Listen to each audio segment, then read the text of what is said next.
ஆண்டவர் TMX முறுக்கு கம்பிகளின் அரசன்.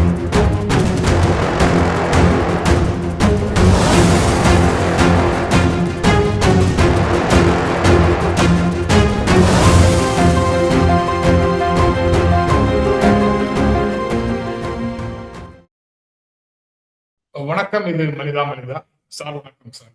வணக்கங்க. வணக்கம் சார். முதல்ல ஒரு செய்தி, நேற்றோடு ஜென்ரல் மீடியா ஆரம்பிச்சு மனிதா மனிதாங்கிற ப்ரோக்ராம் ஆரம்பித்து 5 வருடங்கள் முடிஞ்சது. இன்றைக்கு 6வது ஆண்டுல மிகச்சிறப்பான ஒரு செய்தி. நம்ம 2 பேருக்கும் நிச்சயமா சிறப்பான செய்தி. நம்முடைய நேயர்களுக்கும் அதே மாதிரி இருக்கும் நம்புறேன் நான். அவங்களுக்கு வேற ஆப்ஷன் இல்லை சார் அப்படின்னு சொல்லுவோம். ஆமா, உண்மைதான். சீறி பாய்ந்த காளைகள், மாடுபிடி வீரர்கள் இவ்வளவு, அதுக்கப்புறம் காளைகள் இவ்வளவு அப்படின்னு பார்க்கும்போது வீரர்களுக்கு கட்டுப்பட்ட மாடுகளை விட கட்டுப்படாத மாடுகளே அதிகமாக இருந்தது ஜல்லிக்கட்டுல. ஆனா இங்க தமிழ்நாட்டுல சீறி பாய்ந்த வேறு சில காளைகளை டெல்லியில போய் ராகுல் காந்தியையும் கார்கேயையும் பார்த்த உடனே அவங்க அடக்கி போயிட்டதாக தெரியுது. திமுகவோட கூட்டணி தொடர்வதற்கே பெரும்பான்மையான காங்கிரஸ் உறுப்பினர்கள் கருத்து சொன்னாங்க. கார்கே, ராகுல் 2 பேரும் தொகுதி பங்கீட்டை முடிவு செய்வார்கள், தேர்தல் கூட்டணி குறித்து வெளியில பேசக்கூடாதுன்னு அறிவுறுத்தப்பட்டது அப்படின்னு 3 செய்திகளை செல்வ பெருந்தகை சொல்றாரு. எப்படி பாக்குறீங்க சார்? நேற்று நீங்க சொன்னது இதுதான். ஆமா, நான் அதான் சொல்றேன். அதாவது தேவையற்ற விவாதங்களை இவங்க கிளப்பிக்கிட்டு இருந்தாங்க, குழப்பங்களை உருவாக்கிக்கிட்டு இருந்தாங்க. திமுக தலைவர் வருத்தப்படுற அளவுக்கு, ஏன்னா அவர் கோவப்பட மாட்டாரு, அது அவ்வளவு சாதாரணமா கோவப்பட மாட்டாரு. ஆனா அவரும் வருத்தப்படுற அளவுக்கு தான் இங்க சில பேர் பேசிட்டு இருந்தாங்க. இப்ப அதுக்கெல்லாம் முற்றுப்புள்ளி வைக்கப்பட்டிருக்கு. அவங்க அதே சமயம் இவங்களை ஒரேடியா புறந்தள்ளினுடைய தன்னுடைய கட்சிக்காரங்களுங்கிறதுனால கூட்டணி யார் கூடங்கிறத பத்தி அவங்க சொல்லல. ஆனால் ஒண்ணு ரொம்ப தெளிவா சொல்லியிருக்காங்க, எப்பொழுதுமே நாங்கள் மதச்சார்பற்ற தன்மைக்கும் சோசியல் ஜஸ்டிஸுக்கும் உறுதியாக நிற்பது காங்கிரஸ் கட்சி அப்படின்னு சொல்லியிருக்காங்க. இப்ப சோசியல் ஜஸ்டிஸ் உறுதியா பேசுறது, மதச்சார்பற்ற தன்மை உறுதியா பேசுறதுங்கிறது தமிழ்நாட்டுல ஸ்டாலினுடைய திராவிட முன்னேற்ற கழக கூட்டணி தவிர வேற யார் இருக்காங்க? அதனால சொல்லாம சொல்லியிருக்காங்கன்னு தான் நான் நினைக்கிறேன்.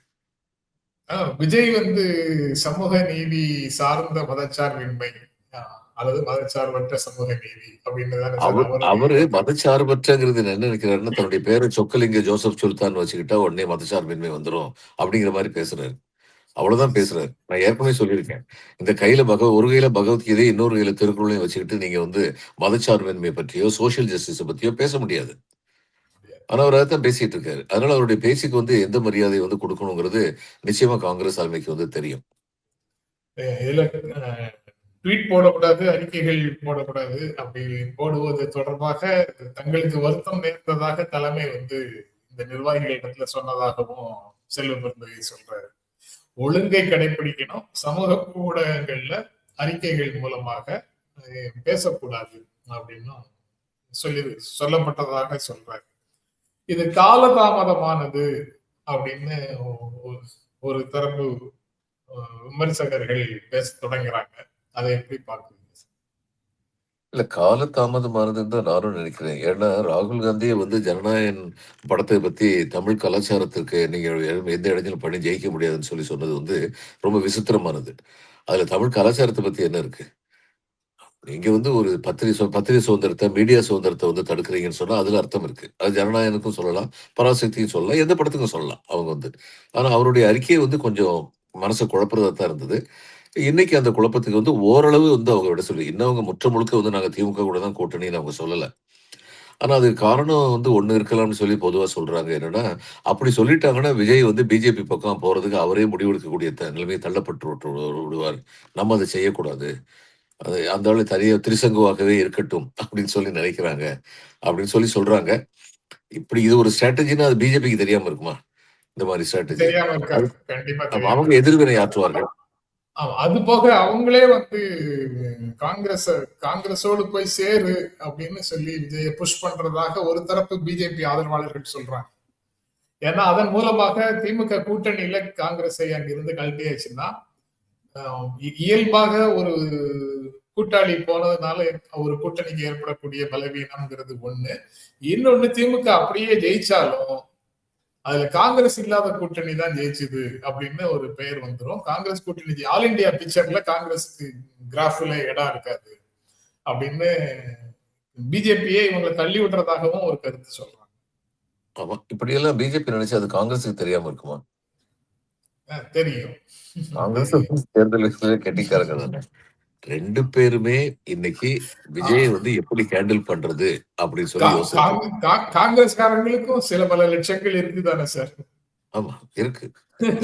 நேற்று நீங்க சொன்ன கதையில பாலையா பேசுற மாதிரி, பாலையா பேசுற மாதிரி. ஆனா நான் மறுபடியும் சொல்றேங்க, நாடாளுமன்ற தேர்தல்ல இந்த விஜயை வச்சுக்கிட்டு அவங்களால எதுவும் சாதிக்க முடியாது. நாடாளுமன்ற தேர்தல் அதுக்குள்ள ஹி வில் ஸ்டாண்ட் எக்ஸ்போஸ்ட். அதுக்குள்ள இந்த தேர்தல் முடிஞ்ச உடனே ஹி வில் ஸ்டாண்ட் எக்ஸ்போஸ்ட். இதுதான் என்னுடைய அபிப்பிராயம். அவருக்கு வந்து ஒரு ஒரு boosting and being given and இமேஜ்ங்கிறது வந்து ரொம்ப அதிகமா வந்து பிஜேபி ட்ரை பண்ணிட்டு இருக்காங்க. டெர்மினல் 4ல வந்து அவர் வந்து இறங்குனாரு தன்னுடைய ஃபிளைட் வச்சு டெல்லியில.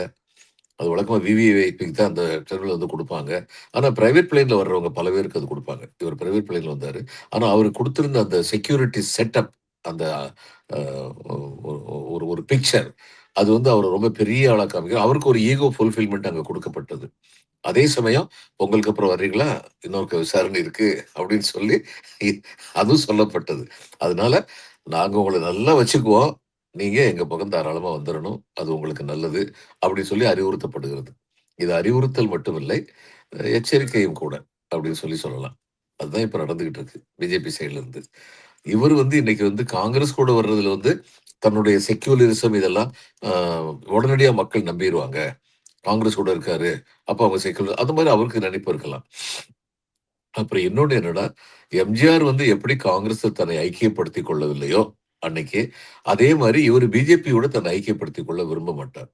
ஏன்னா அப்படி ஐக்கியப்படுத்திட்டா தமிழ்நாட்டுல இருந்து மைனாரிட்டி ஓட்டு போகும். இப்ப அவருக்கு ரொம்ப க்ளோஸா வந்து சில கிறிஸ்டியன் ஆர்கனைசேஷன்ஸ் எல்லாம் இருக்கதா சொல்றாங்க. அவங்களே இந்த அட்வைஸ் கொடுக்க தான் செய்வாங்க. அந்த பக்கம் போகாதீங்கன்னு சொல்லி சொல்லத்தான் செய்வாங்க. அதனால இருதலை கொள்ளு எறும்பு போல் விஜய் நிற்கிறார். இதுல 2 பேருமே வந்து பிஜேபி, காங்கிரஸ் 2 பேருமே வந்து கேம் பிளே பண்றாங்க அவர வச்சுக்கிட்டு.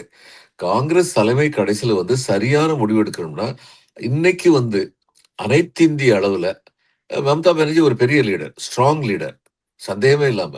அ நயினார் வந்து அது மாரி ஒரு ஸ்ட்ராங் லீடர் சிபிஎம் கேரளால வந்து.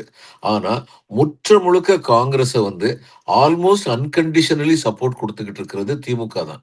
அனைத்து இந்திய பாலிடிக்ஸ்ல. அதை இழக்கிறதுங்கிறது அவ்வளவு புத்திசாலித்தனமான காரியம் கிடையாது. அத அவங்க தெரிஞ்சுக்குவாங்கன்னு நினைக்கிறேன்.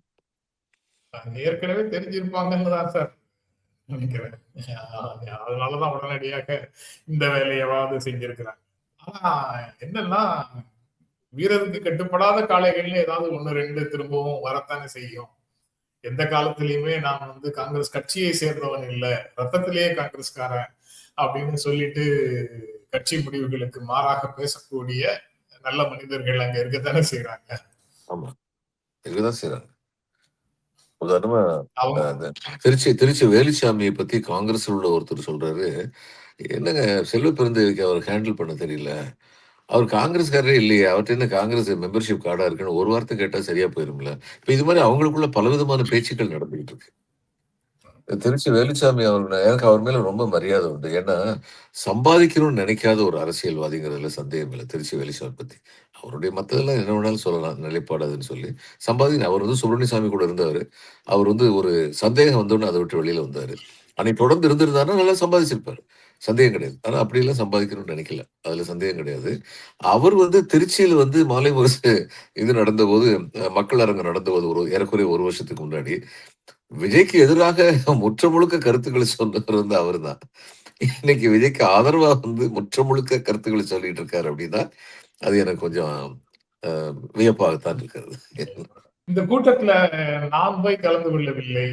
அதனால எனக்கு அது தெரியாது. மீடியால செல்வ பெருந்தகை என்ன சொன்னாருங்கிறத நான் பார்க்கல. அப்படின்னு தொடர்ந்து இதே மாதிரி சில விஷயங்களை செய்யக்கூடியவர்கள் இருப்பாங்களா? அவங்கள மேல இனிமேல் யாராவது அப்படி செய்தா காங்கிரஸ் கட்சி உறுதியாக நடவடிக்கை எடுக்குமா? இனிமே என்னமோ அறிக்கை தமிழ்நாடு காங்கிரஸ்ல யார்கிட்ட இருந்தும் வரும்னு நான் எதிர்பார்க்கல. ஏன்னா தலைமை வந்து ரொம்ப தெளிவா சொல்லிருச்சு. நீங்க பொது வெளியில் பேசக்கூடாது அப்படின்னு சொல்லி தடை போட்டாங்க. அதுக்கு மேல அவங்க பேசுவாங்கன்னு எதிர்பார்க்கல.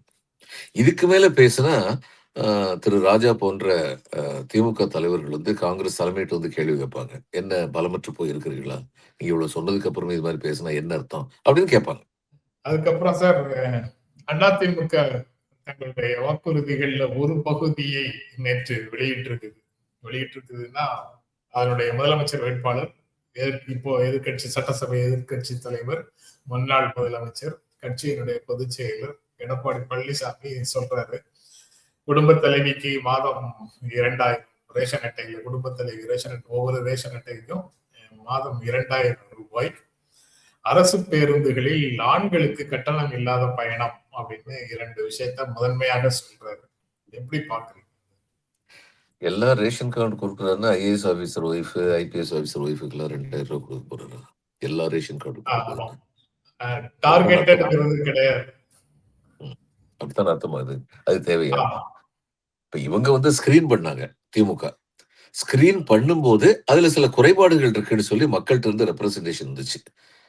தகுதி உள்ளவங்களும் தவிர்க்கப்படுகிறார்கள் அப்படின்னு சொல்லி வந்தபோது மறுபடியும் வந்து ரீஸ்கிரீன் பண்ணாங்க. மறுபடியும் எக்ஸாமின் பண்ணுங்கன்னு சொல்லி இன்னும் சில பேர் வந்து அந்த எக்ஸாமின் பண்ண அடிப்படையில சேர்த்துக்கிட்டாங்க. ஆனா எல்லா ரேஷன் கார்டுக்கும் கொடுக்க கூடாது. வசதியானவங்களுக்கு எல்லாம் மாசம் 2000 ரூபாய் கொடுக்க கூடாது, தேவையே கிடையாது. ஆனா இவர் சொல்லியிருக்கிறது என்னன்னா எல்லாருக்கும் ரேஷன் இது கொடுக்குறேன்னு சொல்லி இப்ப சொல்லியிருக்காரு. இப்ப யாரோ பத்திரிகையாளர் கேள்வி கேட்டாலும் அதுதான் அவர் நிப்பாரு. ஆமா நான் எல்லாருக்கும் தான் சொல்லியிருக்கேன் அப்படின்னு சொல்லி நிப்பாரு. அது சரியா? என்னுடைய கேள்வி. சரி இல்லையா சார்? குடும்ப அமைப்புல பெண்கள் வந்து ஒடுக்கப்படுவது இல்லையா? வசதியான குடும்பங்கள்ல பெண்கள் சுதந்திரமாக இருக்கிறாங்களா? அங்கேயே ஒரு சார்பு நிலை, பொருளாதார சார்பு, பண்பாட்டு ரீதியாக பல்வேறு சுமைகளை தலையில வச்சுக்கிறது போன்ற பல்வேறு பிரச்சனைகள் அவங்களுக்கு இருக்கத்தானே செய்யுது. எங்க வசதியான குடும்பத்தில் உள்ளவங்களுக்கு வந்து மாசம் 2000 ரூபாய் கொடுத்துதான் அந்த பெண்களுடைய இது ஸ்ட்ரென்த் வந்து கூட்ட முடியுமாங்க? அவங்களுக்கு அந்த அளவுக்கு கூட சுதந்திரம் இல்லையா வீடுகள்ல? பல வசதியான குடும்பங்கள்ல நான் என்ன பார்த்திருக்கேன்னா, எல்லா குடும்பங்கள்ல ஆனா பல வசதியான குடும்பங்கள்ல வசதி எப்படி வருதுன்னா, வணிகத்திலயோ இதுலயோ வேலையில ஈடுபட்டு அதன் மூலம் பணம் சம்பாதிக்கிறாரு குடும்பத்துடைய ஆண் வந்து. அப்ப இந்த நிர்வாக பொறுப்பு, குடும்ப நிர்வாக பொறுப்பு பெரும்பாலும் அவங்களுக்கு டைம் எடுக்கிறது இல்ல. பெண்கள்ட்ட தான் விட்டுடுறாங்க. பெண்கள் தான் குடும்ப செலவு எல்லாத்தையும் பார்த்துக்கிட்டு இருக்கிறாங்க பெரும்பகுதி. சில எக்செப்ஷன்ஸ் எதுலயுமே இருக்கலாம். ஆனா அப்படிப்பட்டவங்களுக்குலாம் 2000 ரூபாய் வந்து என்ன ஆகப் போகுது? அவங்க கையில தான் ஏற்கனவே இருக்கிறது. பினான்சியல் லிபர்ட்டி இருக்கிறதே. அதனால இது தேவையே கிடையாது. எந்த விதத்துல பார்த்தாலும் இது தேவை கிடையாது. இன்னொன்னு இது கொஞ்சம் கவர்ச்சிகரமான திட்டங்கள்ல வந்து கொஞ்சம் ஏமாத்து வேலை நடக்கக்கூடாது. 25,000 ரூபாய் ஒவ்வொரு பெண்ணுக்கும் அவங்க வந்து கொடுத்து இந்த அம்மா ஸ்கூட்டருக்காக வேண்டி 25,00,000 பேருக்கோ என்னமோ கொடுக்குறேன்னு 20,00,000 பேருக்கோ 25,00,000 பேருக்கோ கொடுக்குறேன்னு சொல்லியிருக்காரு. ஒரு ஸ்கூட்டர் வந்து இன்னைக்கு எவ்வளவு விலையாகும்னு எனக்கு தெரியாது. 25,000 தான் ஆகுமா? இல்ல சார். 25,000 வந்து சப்சிடி தானே சார். அதனால சப்சிடி கொடுக்கறதுதான். இப்ப நான் ஒரு கேட்கிறேன் மாசம் 2000 ரூபாய் வாங்க வாங்கினாலும் வேண்டிய நிலைமையில மாசம் 2000 ரூபாய் வாங்க வேண்டிய நிலைமையில உள்ள பெண்கள் எல்லாம் மீதி பணத்துக்கு என்ன பண்ணுவாங்க? வாங்க முடிந்தவர்களுக்கு தான் சார். அப்ப இது முடிந்தவர்களுக்கு 25,000 சப்சிடி. அப்ப வாங்க முடிந்தவர்கள் வசதியானவங்களுக்கு தானே போய் சேரப்போகுது அது. நீங்க வந்து பொது போக்குவரத்துல பெண்களுக்கு கட்டணம் இல்லாத பயணம் அப்படின்னு சொல்றீங்க. அதே உரிமை பயணம், விடியல் பயணம்னு சொல்றீங்க. நாங்க தனி உடைமையில தனிப்பட்ட பெண்களுக்கு ஒரு தனி மனித சுதந்திரத்தோடு கூடிய ஒரு பயணம் வேணும் அப்படின்னு நினைச்சு ஒரு இருசக்கர வாகனத்தை கொடுக்கிறோம். அதுல 25,000 ரூபாய் சப்சிடி கொடுக்கிறோம். அது தப்பா? இல்ல. அவங்க சப்சிடி கொடுக்கணும்னு சொல்றது இதையிலே தப்புன்னு சொல்லல. ஆனா இது மூலம் யார் பலனடைவார்கள்? இந்த சப்சிடி மூலம். உங்களுடைய கூற்றுப்படி மாசம் 2000 வாங்க வேண்டிய பல பேர் இருக்காங்க. பெண்கள் வந்து. அந்த பெண்கள்ட்ட வந்து 25,000 ரூபாய் போக மீதி பணத்தை ரேஸ் பண்ணக்கூடிய கெப்பாசிட்டி இருக்குமா? சில பேர்ட்ட மட்டும் இருக்கும். அந்த சில பேர் வந்து யாரு? அந்த எக்கனாமிக் லேடர்ல உயரத்துல உள்ளவங்க. அப்ப கீழ உள்ளவங்களுக்கு நீ என்ன கொடுக்குறீங்க? இந்த கேள்வி எழுமா? பேங்க்ல லோன் வாங்கி முன்னாலெல்லாம் ஐஆர்டிபில கொடுத்துட்டு இருந்தாங்கல்ல சார், ப்ரையாரிட்டி செக்டர் அட்வான்சஸ்னு. அதுல ஐஆர்டிபில 1/3 வந்து சப்சிடியாக கவர்மெண்ட்ல இருந்து வந்துரும். பேலன்ஸ் வந்து அவங்க ரீபே பண்ணணும் அப்படிங்கிற லோன்ல தான் அது வந்து கொடுத்துட்டு இருந்தாங்க. வெஹிக்கிள் லோன் கொடுப்பாங்க. பேங்க்ல பேங்க் லோனுக்கு வந்து இவர் அரேஞ்ச் பண்ண போறாரா? நீங்க வாங்கிட்டா அதுல 25,000 தெரியல. அது என்ன 25,000 வந்து மானியம் எப்ப கொடுப்பாங்கன்னா, நீங்க ஸ்கூட்டர் புக் பண்ணிருங்க. அந்த காசுல 25,000 நாங்க டைரக்டா கொடுக்குறோம்னு சொல்றதுதான் அறிவுபூர்வமானதாக நிர்வாக ரீதியா சரியான ஸ்டெப்பா இருக்கும். அப்ப ஸ்கூட்டர் புக் பண்றதுக்கு வந்து முதல்ல வந்து பேங்க் வந்து லோன் முதல்ல கொடுப்பாங்களா? பேங்க் லோன் கொடுக்கறது எப்ப கொடுப்பாங்கன்னா 10% வந்து இப்ப நான்லாம் வந்து கார் லோன் வாங்கினேன். 10% என் கையில இருந்து போடணும். மீதி 90% வந்து பேங்க் வந்து எனக்கு லோன் கொடுக்கும். அந்த 10% 25,000 அந்த 10% அடங்கிரும் நிச்சயமா. அப்ப இவங்க முதல்ல சப்சிடி ரிலீஸ் பண்ணுவாங்களா? பேங்க் லோன் மூலம் தான் எல்லாரும் வாங்கணுமா? இது எதிலுமே தெளிவில்ல. தெளிவாக சொன்னார் என்றால் இது வரவேற்க தகுந்தது. எல்லாத்துலயுமே பேங்க் தெளிவில்ல. ஐஆர்டிபி லோன்ஸ் எப்படி கொடுத்தாங்களோ அதே மாதிரி பேங்கோடயே ஒரு அக்ரிமெண்ட்டுக்கு போயிட்டாங்க. சார் ஒரு கவர்மெண்ட் விஷயம் போயிட்டாங்க. மறந்துடுறீங்க. நீங்க பேங்க்ல இருந்தீங்க. நான் கவர்மெண்ட்ல இருந்தேன். 2 பேருமே ஐஆர்டிபிய பார்த்தோம். இந்த ஐஆர்டிபி ஃபண்ட்ஸ் எல்லாம் கவர்மெண்ட் ஆஃப் இந்தியால இருந்து வந்தது. ஆமா, கவர்மெண்ட் ஆஃப் இந்தியால இருந்து வந்தது. அப்ப இவர் சார் கவர்மெண்ட் ஆஃப் இந்தியா தமிழ்நாட்டுல கூட ஏற்கனவே ஃபண்ட் பேசிட்டாரா? சார் தமிழ்நாட்டுல ஃபண்ட் இல்லைன்னு யார் சார் சொன்னது? நிர்வாக திறன் இருந்தால் எது வேண்டுமானாலும் செய்யலாம் அப்படின்னு அவர் சொல்றாருல்ல. அதனால ஃபர்ஸ்ட் ஸ்டெப் நம்பர் 1 இதை நம்ம ஐஆர்டிபி ஸ்கீம் மாதிரி பார்க்க முடியாது. ஏன்னா கவர்மெண்ட் ஆஃப் இந்தியா அசிஸ்டன்ஸ் பத்தி இவங்க பேசல. அடுத்து இவர் இன்னொன்னு என்ன சொல்றாருன்னா, இது வரைக்கும் என்ன சொல்லிட்டு இருந்தாங்க, கடன் வாங்கி இந்த மாதிரி 1000 ரூபாய் இந்த மாதிரி கொடுத்துக்கிட்டு இருக்கீங்க, கடனை அதிகரிச்சிட்டீங்கன்னு சொல்லிட்டு இருந்தாங்க. இப்ப என்ன சொல்றாரு, நிர்வாக சீரமைப்பு அமைப்பதன் மூலம் நான் வந்து இதெல்லாம் இந்த எல்லா ஸ்கீமும் நான் வந்து இது பண்ணிடுவேன், இம்ப்ளிமெண்ட் பண்ணிடுவேன் அப்படிங்கிறாரு. எதுல நிர்வாக சீரமைப்பு அமைக்க போறாரு, எந்த செலவினங்களை குறைக்க போறாரு, இது எல்லா கேள்வியும் வரும். ஏன்னா எந்த செலவினங்களும் இவங்களால குறைக்க முடியாது. இன்னைக்கு உள்ள எந்த செலவினங்களும் அதிமுகவோட ஸ்டாண்ட் படி கடந்த காலத்துல எடப்பாடி பழனிசாமியினுடைய தலைவர்களாக இருந்தவங்க அவங்களுடைய ஸ்டாண்ட் படி 90-95% மக்கள் வரிப்பணம் அரசு ஊழியர்களுக்கு ஊதியமாகவே போகிறது அப்படின்னு சொன்னாங்க. அப்ப இப்ப அதை கட் பண்ண போறாங்களா அரசு ஊழியர்கள்? அதான அர்த்தம். அப்போ அதை செய்யக்கூடிய தைரியம் அவருக்கு இருக்கா? ஜெயலலிதாவுக்கு இருந்துச்சு. அதனுடைய பின்விளைவும் பார்த்தாங்க. இவருக்கு அந்த தைரியம் ஆமா, இவருக்கு அந்த தைரியம் இருக்கா? இவரு ஒன்னே ஒண்ணுதான் சொல்லணும். இது எதுவுமே சொல்லாம நிஜம்தாங்க இந்த திமுக திட்டங்கள்லாம் ரொம்ப பிரமாதம். புதுசா என்ன சொல்ல முடியாது. அதுல கூட கொஞ்சம் சேர்த்து வச்சு பேசுறேங்க. அப்படியாவது ஓட்டு போட்டுருங்கன்னு கேட்கலாம். ஏன்னா இப்ப அதான் செஞ்சிருக்காரு. அதுதான் நடைமுறை சாத்தியம் இல்லைன்னு கடந்த காலத்துல பேசினாரு சார். ஆமா, இன்னைக்கு வந்து நடைமுறை கொடுக்க முடியாது. ஆமா, மாதம் 1000 ரூபாயே கொடுக்க முடியாது, நடைமுறை சாத்தியம் இல்ல, அது ஏராளமான கடனுக்கு இட்டு செல்லும் அப்படின்னு தான் பேசினாரு. ஆமா சொன்ன இன்னைக்கு ஆனா அதுல உள்ள லாஜிக், அதுல ஒரு தர்க்க நியாயம் அல்லது ஒரு உயர்ந்த நோக்கம் அந்த மாதிரி எதுவும் சொல்லல சார். இது எம்பவர்மெண்ட் ஆஃப் விமன் அந்த மாதிரி ஒரு நோக்கம் இருக்குது எங்களுக்கு. அந்த நோக்கத்தை நிறைவேற்றுவதற்காக இதை செய்யறோம். இது இப்படி ஒரு வேலையை செய்தால் இதெல்லாம் நடக்கும் அப்படின்னு ஒரு எதிர்பார்ப்போ திட்டமிடலோ அதுல ஒரு எக்கனாமிக் கோலோ எதுவும் இல்லை. மாறாக பண்பாட்டு ரீதியாக பிற்போக்குத்தனமான ஒரு விஷயத்த திட்டத்தினுடைய பெயர்ல வைக்கிறாங்க. அண்ணா இருந்து கேட்கணும் இதெல்லாம். அவர் பெயர்ல கட்சி நடத்துறவங்க என்ன பேசுறாங்கிறத அண்ணா இருந்து கேட்கணும்.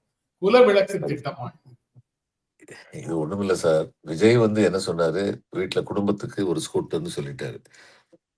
அது தவிர கார் வாங்கி கொடுக்கறதா லட்சியம், கார் கொடுக்கறதா லட்சியம், ஒவ்வொருத்தருக்கும் ஸ்கூட்டர்னு சொல்லிட்டாரு.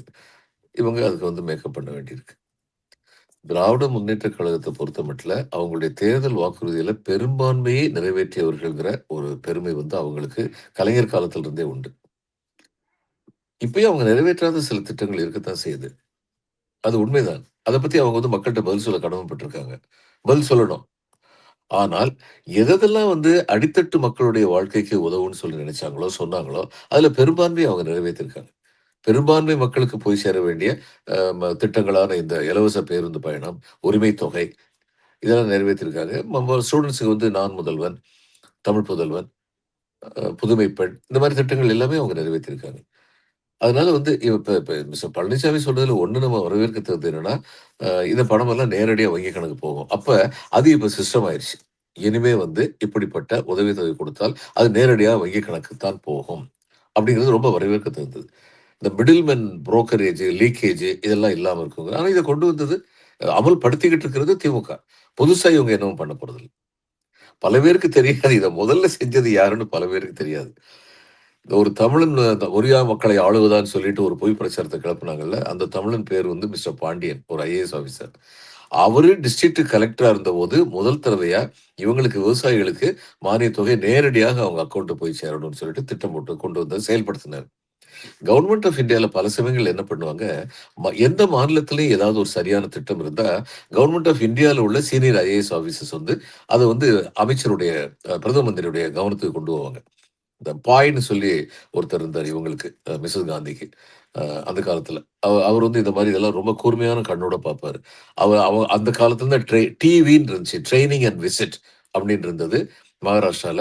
அடுத்து ஃபுட் ஃபார் ஒர்க் அப்படின்னு சொல்லி கிராமத்துல வந்து வேலைக்கு வந்து ஃபுட் தானியங்கள் குடுக்குறதுன்னு கொண்டு வந்தத இவங்க எடுத்துக்கிட்டாங்க கவர்மெண்ட் ஆஃப் இந்தியா. அடுத்து என்ஆர்இபின்னு கொண்டு வந்தாங்க. நேஷனல் ரூரல் எம்ப்ளாய்மென்ட் புரோகிராம்னு. அதுக்கப்புறம் பேர் வந்து Mahatma Gandhi rural employment guarantee scheme அப்படின்னு சொல்லி அதை இன்னும் செம்மைப்படுத்தினாங்க. அதே மாதிரி இந்த திட்டம் பாண்டியன் நடத்துனத பார்த்து கவர்மெண்ட் ஆஃப் இந்தியா வந்து எடுத்தாங்க சிதம்பரம் பீரியட்ல. இது ஆரம்பிச்சது வந்து சிதம்பரம். ஆமா, இவங்க உங்கள் குயிக்கா பணம் அத உங்கள் பையில். செயல்படுத்துறாங்க. பிஜேபி வந்ததுக்கு அப்புறம் அத செயல்படுத்துனாங்க. சரி. இதுக்கும் ஃபவுண்டேஷன் வந்து அங்கிருந்து தான் வந்தது. இப்ப அதே மாதிரி இவங்க வந்து இன்னைக்கு பேசுறது எல்லாமே வந்து திராவிட முன்னேற்றக் கழகம் சொன்னது தான், செஞ்சுகிட்டு இருக்கிறது தான். இவங்க வந்து இன்னும் கொஞ்சம் அதிகமா செய்ய போறோம்னு சொல்லி சொல்லியிருக்காங்க. ஆனா திராவிட முன்னேற்றக் கழகத்துடைய இதுல நான் என்ன பார்க்கிறேன்னா, அவங்க வந்து தேர்தல் அறிக்கை குடுக்கும்போது, இப்படி பார்ட் டைம் ரிலீஸ் குடுக்க மாட்டாங்க. கவர்ச்சிகரமான வாக்குறுதிகள மட்டும் முதல்ல சொல்ல மாட்டாங்க. அவங்க முற்றும் முழுக்க சொல்லுவாங்க, நாங்க எவ்வளவு இண்டஸ்ட்ரிய வந்து கொண்டு வரப்போறோம். இண்டஸ்ட்ரியல் டெவலப்மென்ட் மூலம் எத்தன பேருக்கு வேலை வாய்ப்பு குடுக்க போறோம். இதெல்லாம் செல்வத்தை பெருக்கணும். அது சரி ரொம்ப சார். முக்கியம். திமுகவை பார்த்து அவர் செயல்படுறாருன்னு சொன்னா, திமுக எங்கேயாவது குலவிளக்கு, குத்து விளக்கு, குடும்பத்தின் குத்து விளக்கு, குடும்பத்தின் குலவிளக்கு அப்படின்லாம் எங்கேயாவது திட்டம் சொல்லியிருக்காரு சார்? இவர் வந்து இதெல்லாம் பேரு தான் சார் அப்படிலாம் வச்சுக்கிட்டோம். சொல்றதுக்கு பொருள் என்ன? இல்ல நீங்க பேர் வந்து புதுசு புதுசா கூட்டணிக்கு பேர் வச்சுக்கிட்டோம். இப்ப திமுகவே வந்து காங்கிரஸ் இது பண்ணும்போது இவரு வந்து கலைஞர் வந்து இங்க வந்து அதுக்கு வந்து புதுமையான ஒரு பேர் வைப்பாரு. சென்ட்ரல் கவர்ன்மென்ட் ஸ்கீம் இங்க வரும்பொழுது. அந்த பெயர் அதுல எந்த பெயர் தவறு வந்து இல்ல. ஒரு பெயர் வந்து ஒரு ஐடியாலஜியா அல்லது ஒரு கான்செப்ட ரெப்ரசன்ட் பண்ணாங்க சார். அந்த பெயர் வந்து பெண்களை அதிகாரப்படுத்துவதற்கு பதிலாக மேலும் சுமையை அவங்க தலையில ஏத்துற மாதிரி ஆமா. குலவிளக்கு குலவிளக்குன்னு அப்படின்னு அதான் சொன்னா அர்த்தம். என்ன அர்த்தம்? ஆமா. குலவிளக்குன்னு அதான் அர்த்தம். அதான அர்த்தம். ஒரு தரம் எங்க அப்பாட்ட வந்து நான் வந்து கேட்டேன். அப்பா நம்ம எல்லாரும் அங்கங்க டூர் போறோம். ஆனா, அம்மா மட்டும் எங்கேயுமே வந்து தனியா வந்து போறதே போறது இல்லை. இல்லையேப்பா! அப்படின்னு சொன்னதுக்கு அவங்க சொன்னாங்க, நம்ம எல்லாம் கிரகங்கள் மாரிப்பா. சூரியன் மாரி அம்மா. அம்மாவ சுத்தி சுத்தி நம்ம வருவோம். அதனால சீரும் இங்க தான் இருக்கும். இத விட ஒரு பெண்ண அடிமைப்படுத்துறதுக்கான ஸ்டேட்மெண்ட் எதுவுமே எது- கிடையாது. அதான் கடவுளாக கடவுளாக சொல்றது, ஆமா. தேவியாக சொல்றது எல்லாம் சுமைதான். அவங்க தலையில வைக்கிற வள்ளு சுமைதான். வள்ளுவர் வந்து ஒரு நாடு எப்படி இருக்கும்னு சொல்லும்போதுங்க, 3 விஷயம் சொன்னாரு. "ஒரு பசியும், ஓவா பிணியும், செரு பகையும் சேராது இயல்வது நாடு." இந்த செரு பகை அப்படிங்கிறது வந்து ரொம்ப முக்கியமா ஒரு பசி எல்லாருக்கும் தெரியும். பசிக்கக்கூடாது. ஓவா பிணி, பிணி இருக்கக்கூடாது. செரு பகை அப்படிங்கிறது எதெல்லாம் செரு பகை? வறுமையை வளர்க்கின்ற சூழ்நிலை ஒரு செரு பகை. பேசிக் கொண்டிருப்பது, நாட்டிற்கு வருமானம் வராத நிலையில் மிக அதிகமாக பேசிக் கொண்டிருப்பது. அதை செய்து விடுவோம், இதை செய்து விடுவோம் என்று பொருளாதாரத்தை புரிந்து கொள்ளாமல் பேசிக் கொள்வது ஒரு செரு பகை. இது எதுவுமே இருக்கக்கூடாது. அதனால வந்து இன்னைக்கு பேசுறவங்க எல்லாருமே பொறுப்போட பேசினா ரொம்ப நல்லா இருக்கும். திரு பழனிசாமி அவர்களுக்கு தன்னுடைய தேர்தல் அறிக்கையை கொடுப்பதற்கு எல்லா விதமான அதிகாரமும் இருக்கிறது. ஒரு அரசியல் கட்சியின் தலைவர் என்ற முறையில். அதே சமயம் தமிழக மக்களுக்கு உரிமை இருக்கிறது. இதை எப்படி செயல்படுத்துவீர்கள் என்று சொல்லுங்கள். இன்னைக்கு திமுகவ பத்தி சில இத பத்தி நம்ம கேட்கத்தான் செய்றோம். நீங்க எப்படி செயல்படுத்துவீங்கன்னு சொல்லி சொல்லி எந்த நீட்ட பத்தி கேட்கத்தானே செய்றோம். நீட்ட பத்தி இன்னைக்கு வந்து தலைவர்கிட்ட பேசும்போது அவங்க சொல்றது என்னது உண்மை.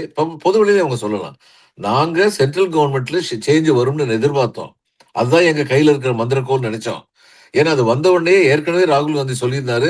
நீட்ட வந்து அந்தந்த மாநிலங்களுடைய இதுக்கு விட்டுருவோம் நாங்க. ஏத்துக்கிறீங்களா இல்லையான்னு சொல்லி சொல்லியிருந்தாரு. அது நடக்காம போயிருச்சு. ஆனா, அதே சமயம் நீட்ல வந்து அது நடக்கலங்கிறனால நம்ம மாணவர்களுக்கு வந்து சும்மா உட்கார்ந்திருக்க முடியுமா? அவங்களுக்கு பயிற்சி நிலையங்கள் குடுப்போம். இருக்கிற சிஸ்டத்துக்குள்ள நம்ம வந்து பின்தங்கிரக்கூடாது. ஆனா, இந்த சிஸ்டம் சரியில்லன்னு சொல்லும்போது, தொடர்ந்து நாங்க போராடுவோம். இதுதான் உங்களுடைய நிலைப்பாடு.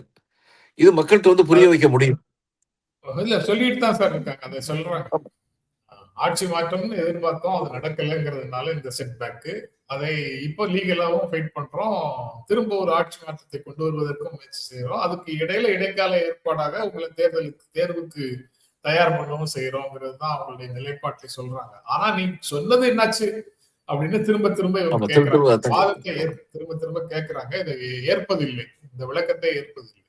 அதுக்கப்புறம் சார், உரியவர்கள் உரிய நேரத்துல நாங்க யாரோட கூட்டணி என்பதை அறிவிப்பார்கள்னு தினகரன் சொல்றாரு. அம்மா மக்கள் முன்னேற்ற கழகத்தினுடைய தலைவர் அவரு. ஆமா. ஆனா அவர் இவரு எந்த சொல்ல கூட்டணியில் மாட்டாராம். இவரு சொல்ல மாட்டாராம். உரியவர்கள் உரிய நேரத்துல யார் அந்த உரியவர்கள் தெரியல எனக்கு. இந்த கட்சியுடைய தலைவர் தான் தான் யாரோட கூட்டணியில சேருவோம்னு சொல்லணும். அது எனக்கு அது கொஞ்சம் கன்ஃப்யூஷனா இருக்கு. முதல்ல இவர் பேரையும் சேர்த்து போட்டிருந்தாங்க. இவரு பிரதம மந்திரி வர்ற மீட்டிங்கான பேனர்ல. அப்புறம் எடுத்துட்டாங்க. பிஜேபிக்காரங்களே எடுத்துட்டாங்க. அஹ், அப்புறம் என்ன என்ன பொருள் சார் எனக்கு அது? அழைப்பே வரவில்லைன்னு இருக்காரு. ஓபிஎஸ் வந்து. ஓபிஎஸ் எனக்கு அழைப்பும் வரவில்லைன்னு சொல்லியிருக்காரு. தினகரன் வந்து அவர் பெயரை எடுக்க சொல்லியிருக்காரு. எடுத்துட்டாங்க. ஏதோ ஒண்ணு. ஆனா என்ன பொருள் அப்போ? உரியவர்கள் அறிவிப்பார்கள்னா? அது எனக்கு தெரியல. இவரு சொல்றது. ஆனா பிஜேபியுடைய நிலைப்பாடு என்னன்னு எனக்கு விளங்குது. எந்த காரணத்தை கொண்டும் பழனிசாமி அவர்களை இப்பொழுது அதிருப்திக்கு உள்ளாக்காதீர்கள். அப்படிங்கிற நிலைப்பாடுல அவங்க தெளிவா இருக்காங்க. அதனால தான் இவங்கள தொட்டும் தொடாமலும் இவங்கள ஹேண்டில் பண்றதுக்கு, இவங்கள தினகரனையும், ஓபிஎஸ்ஸையும் தொட்டும் தொடாமல் ஹேண்டில் பண்றதுக்கு அதுதான் காரணம். ஜெயலலிதாவால நான் அரசியலுக்கு வந்தேனே தவிர, அரசியலுக்காக ஜெயலலிதாவை தேடி வந்தவன் அல்ல நான் அப்படின்னு தினகரன் சொல்லியிருக்கிறாரு சார். சார் எல்லாருமே இப்ப வந்து இது சொல்றதுக்கு அவருக்கு உரிமை இருக்குன்னு நம்ம நினைக்கலாம். ஏன்னா, he was identified by Jayalalithaa அப்படிங்கிறதுனால. அது சொல்லத்தான் செய்வாங்க. இன்னைக்கு உள்ள நிலைமை என்ன அப்படின்னு சொல்லித்தான் பார்க்கணும். அது ரொம்ப முக்கியம். இப்ப இவரு சீமான் வந்து ஆமைக்கறி தின்னாரா இல்லையான்னு இவ்வளவு பெரிய விவாதம்லாம் நடக்க வேண்டியதில்ல. ஆமைக்கறிங்கிறது ஸ்ரீலங்கால ஒரு சாதாரணமான உணவு.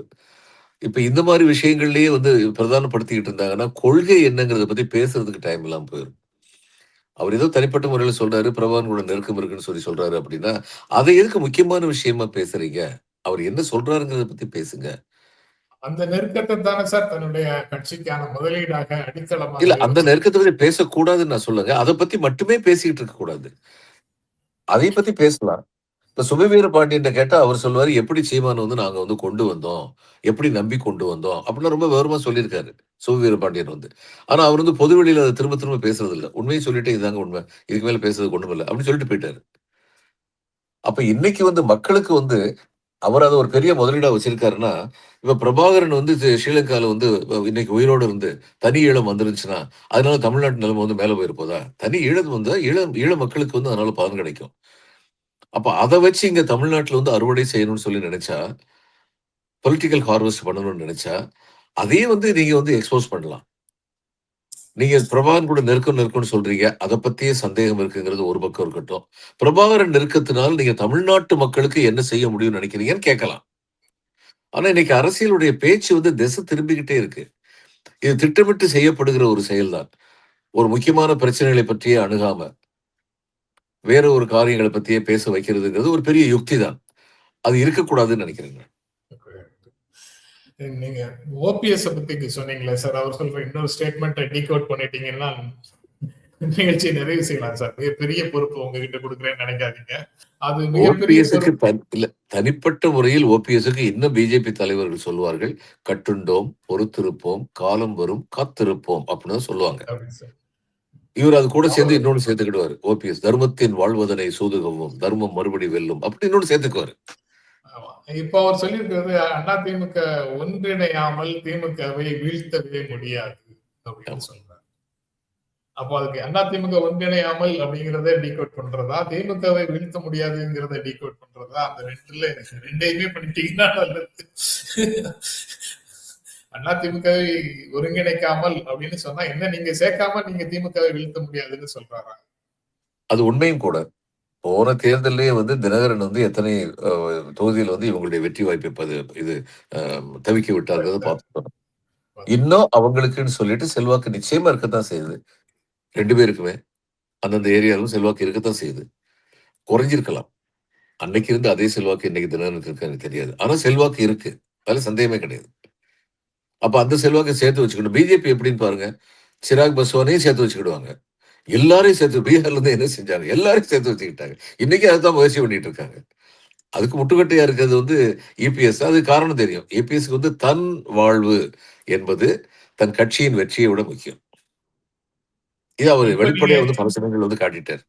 ஆமா சார். இப்ப என்ன நீங்க கட்சியில சேர்க்கல சார். அப்போ நீங்க எத்தனை பேரோட எப்படியெல்லாம் கூட்டணி அமைச்சாலும் நீங்க திமுக வீழ்த்த முடியாதுன்னு சொல்லிட்டாருல்ல. அப்ப அவர் இப்போ ஓபிஎஸ் அவங்க சொல்லிட்டாரு. அந்த ஓபிஎஸ் கருத்தை பத்தி இபிஎஸ் கவலைப்படுறாரா? இல்ல பிஜேபி கவலைப்படுதா? பிஜேபி திமுக வீழ்த்தி விடுவோம், வலிமையான கூட்டணியை கட்ட முயற்சி பிஜேபி கண்டிப்பா இருக்கிறோம். கவலைப்படுறாங்க. பிஜேபி கவலைப்படுறாங்க. ஆனா இன்னைக்கு இபிஎஸ் எதிர்த்து திரு பழனிசாமி எதிர்த்து அவங்களால பாலிடிக்ஸ் பண்ண முடியாது. இன்னைக்கு உள்ள நிலைமையில. அதனால அடக்கி வாசிக்கிறாங்க. அவங்களுடைய இதே வந்து தேர்தல் யுக்தியை வந்து இந்த மாதிரி உதிரி கட்சிகளாக காணப்படுகின்ற பல பேரை ஒன்று சேர்த்து வைத்துக் கொண்டால் பலம் அதிகரிக்கும். பீகார்ல அதான் பண்ணாங்க. அந்த குஷ்வாகா கட்சியில 4 பேர் ஜெயிச்சாங்க. அதுல 3 பேர் பிஜேபிக்கு போயிட்டாங்க. ஆமா. அது இறுதியாக நடக்கும். அது இந்த இறுதியாக உலக சிறுகதை போட்டியில வந்துங்க இது வந்து எந்த சிறுகதை கல்கி வந்துதான் தமிழ்நாட்டில இருந்து போற சிறுகதைகளை தேர்ந்தெடுக்கிற பொறுப்பு அவர்கிட்ட தான் இருந்தது. கடைசியில ஒரு சிறுகதை வந்து தேர்ந்தெடுக்கப்பட்டது. ரொம்ப சின்ன சிறுகதை. மிக்கேல் த பெஸ்ட் சோலைப்பூ. ஷார்ட் ஸ்டோரி அப்படின்னு சொல்லி. என்னன்னா, ஒரு சின்ன மீனை வந்து பெரிய மீன் முழுங்க பார்க்கும். உடனே சின்ன மீன் சொல்லும், "உனக்கே நியாயமா இருக்கா? நீயும் மீனு, நானும் மீனு. ஓரினத்தை சேர்ந்தவங்க. இப்படி என்னைய வந்து நீ முழுங்கலாம்னு சொல்லி நினைக்கலாமா?" அப்படின்னு கேட்கும். பெரிய மீன் கொஞ்சம் யோசிச்சுட்டு, "சரிதான். சரி நீ என்னைய முழுங்கிரு" அப்படிங்கும். உடனே சின்ன மீன் வந்து கொஞ்ச நேரம் முயற்சி பண்ணிட்டு, "சரி நீயே என்னைய முழுங்கிரு" அப்படின்னு சொல்லியிருக்கும். அவ்வளவுதான் கதை. சரண்டர். ஆமா. ஆமா. இதுதான் கதை. ஏதோ இந்த சின்ன மீன்கள்லாம் கடைசியில அது மாதிரி தான். "உட்சோதியில் கலந்தாள் அன்னை உலகத்தை மறந்தாள் ஒருமையுற்றாள்னு" சொல்லி பாரதி அந்நேரம் பாஞ்சாலியை பத்தி பாடினாரு. இவங்க எல்லாரும் உட்சோதியில கலந்துக்க போறாங்க. அவ்வளவுதான். Okay sir. ரொம்ப நன்றி. நாளைக்கு தொடர்ந்து பேசுவோம் சார். வணக்கம்ங்க. வணக்கம்.